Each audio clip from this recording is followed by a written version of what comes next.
We're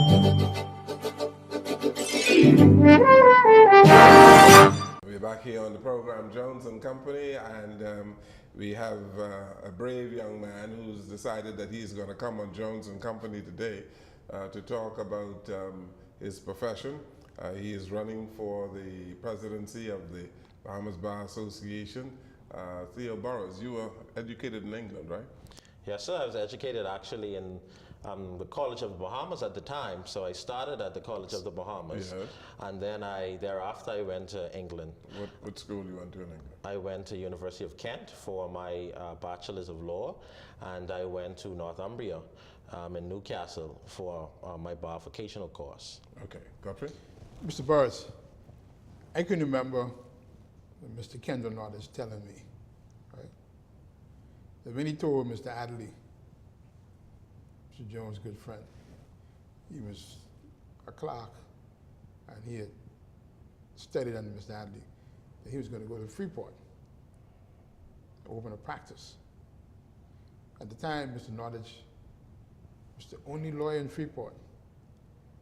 And now you look at Freeport today, there are dozens of lawyers, all right? And you notice the same thing in Marsh Harbor. How is the legal profession making itself residential in these islands? Well, that is part of the platform of engagement.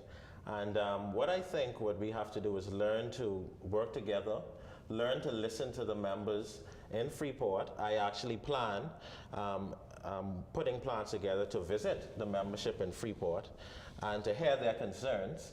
I think a lot of times that what happens is we don't bring persons of those islands to the table. I actually can announce that our team is the only team that is running and that has a member from Freeport on it.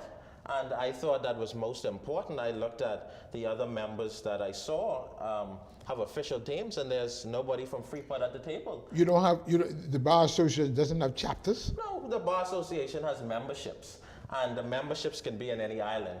And members of Freeport are still very much active, but I think we can do a better job. I think they've been neglected, and I think it's time to reach out, and I think it's time to work together and bring members of Freeport.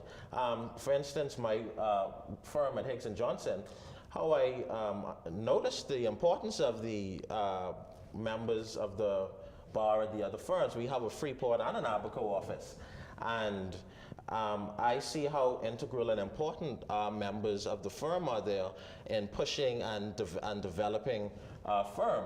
And so in Freeport, we have Vivian Guthrow and Karen Brown there, and on occasion we rotate. We don't have a person that's placed in Abaco, but we see the need to make the bar in Abaco and keep it active with the community there. So we have a program in our firm that we volunteer and we rotate and we go to Abaco. Okay, just in case you promote your firm a little too much on the program, we have 1,200 plus lawyers in the Bahamas who are members of the Bar Association. As a fraternity, Yes. do you believe that lawyers are doing what they ought to do to educate our public on matters of law, of matters of governance, of matters dealing with public trust? No, I feel that we have fallen off on this particular point, on this issue. To be honest, I can go a step further and say that I think that the current Bar Association is not educating its members how they need to be educated in preparation for the changing times. I think that when persons speak about members of the bar, I think we only have a mindset for litigators, lawyers who go to court. But I assure you, as you asked earlier, or Mr. Nays asked earlier, that there are many various practice areas that need attention and constant mentorship, education, and training. I want to engage the junior and senior counsel, and I think that it's not a one-way learning stream. I think there is a symbiotic relationship that can be had, that where the junior learn from the senior, and the senior obviously has a lot to offer to the junior lawyer. And that's on a mentorship program I want to implement. On training, I think legislative amendments that come up, I think the current state of the bar and its role in terms of the issues of the referendum. We had to rely on persons like yourself who would have relevant programs to educate the public, and I think that especially the president of the bar should, and the Bar Association in its whole, should step forward and take a role like it and other countries and educate the bar on these issues. Educate the public. And the public. Yes. Educate the bar and the public, you're right, on these issues. And in my platform, and I encourage persons to go, I've created a website which hosts the full platform is at theoburrows.org. I encourage you to go on there and you can see the full platform and some of the issues that you have asked and we're talking about now. I think that more programs are needed. I don't think education and training is a dirty word. I find that members, the senior members, are quite eager, as well as the junior members, to be trained and learn. You know, Mr. Burrows, I'm happy that you said that. We have a country where the vast majority of people in the country do not know the Constitution, do not understand the Constitution. And lawyers, 1,200 of you, you sit idly by and you see the public miseducated or uneducated on the Constitution and on matters of law, well, and you do nothing. And the follow-up question is this: is it because of politics? No. Because one gets the impression that politics, partisan politics, runs deep and cuts deep in every institution in this society, including the Bahamas Bar Association, and hence your willingness or unwillingness to do certain things. Well, I think that to a large extent, I agree with you, but I want to go back to the first point that you've raised and say that I want to defend the members of the Bar Association. I wouldn't say that we sit idly by and not educate the public. The vast majority of them do. Well, I think that a lot of education or more can happen, of course, but I think some education did occur with the last referendum. By a handful of lawyers. Well, by a handful, but I would say that there's some education. I could remember Miss Dame Jones Sawyer was quite active in writing letters and educating the public. Yeah, and misleading the public I don't think that it was a Yeah, she misled the public on many issues. Well, what I think is that what I'm saying is our membership is diversified. I don't fall on one way. I wouldn't give a report card, so to speak, on how the education. I think the important thing is the different views are put forward. That's why I asked you about the politics, because one can see politics and the political views of people in their various opinions when they ought to be discussing and educating people on matters of law. Well, Mr. Jones, I feel like you stumping for me because that's my platform. That's why I want the chance.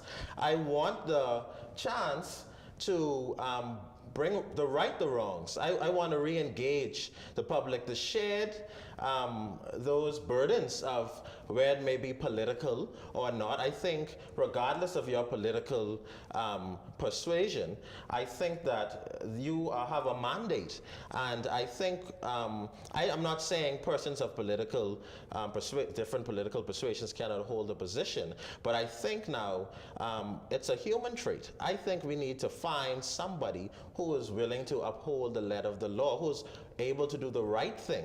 I think we are all humans and we all have our certain shades, whether it be religious or whatever views, but I think it's now you have to look and discern and look with fruit. Press that person and see what fruit they're trying to bear, and see the vision of the person and see whether it's more of the same. See whether the person is running on a platform that you agree with. I think now the time has come for us to do away with just voting for our friends and voting because a certain political persuasion. Regardless of that, I think we have a mandate and a duty, as you say, we're officers of the court, So I think in that sense, I think there's much work to be done, and I agree with you to a large extent but I wouldn't put it, characterize it quite how you characterize it, but I think at the end of the day, it's the same coin and a different explanation given.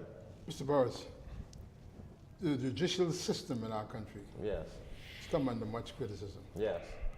One of the criticisms was the backlog of cases. Yes. Mrs.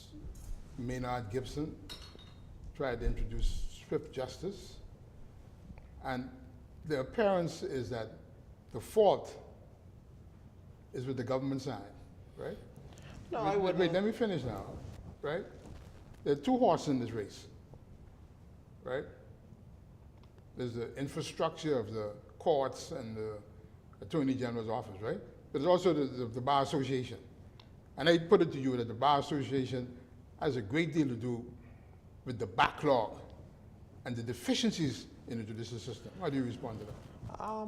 I don't necessarily think I agree with the way you characterize it, but I do, if I could take out the points of what I think you are trying to address, I think what needs to happen is a better cooperation mechanism. The two-horse race. Yes, no, but that's, well, I think now, well, to use your analogy, but I'm not good with horses, but I think that it needs to be one horse where we work together. Now, I want it to be a situation where, for instance, I spent yesterday at the Attorney General's office, and I walked around to get some of the issues that are facing the current membership, especially those who work at the Attorney General office, would get spanked and painted with a brush. You were campaigning. I was traveling and listening to the issues of my people. Okay. So that's a better way to describe campaigning. Okay. So, and the topic of swift justice has come up.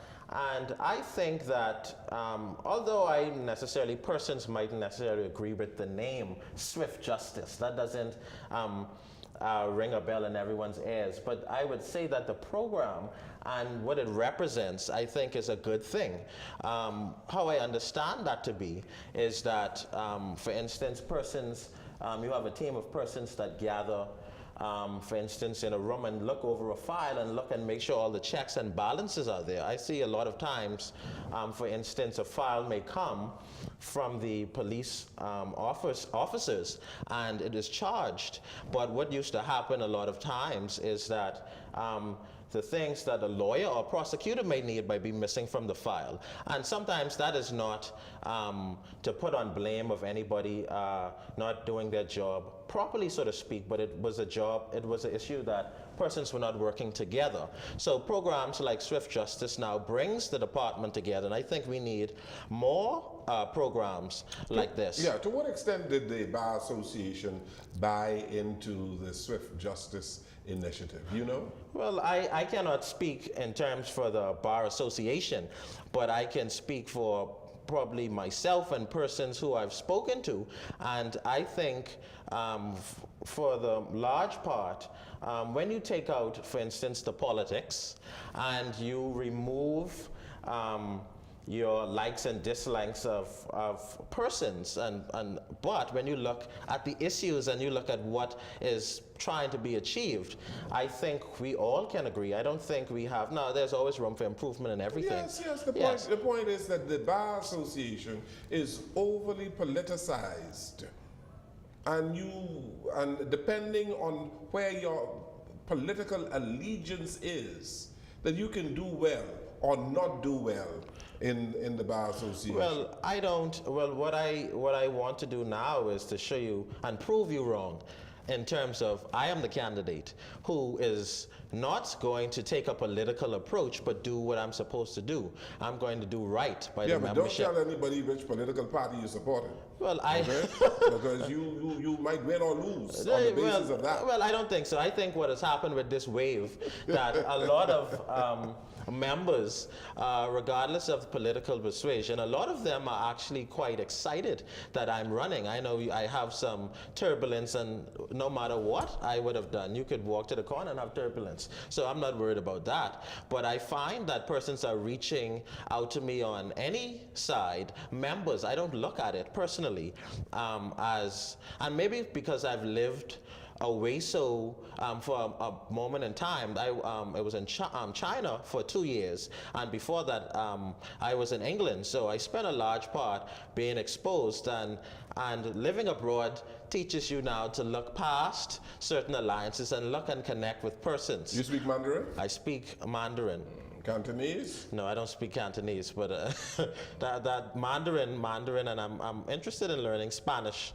And that is one of the platforms as well, issues that I've put forward in educating the public now. We have Spanish, which is the language of the region, and we have Mandarin, which is the increased language of investors.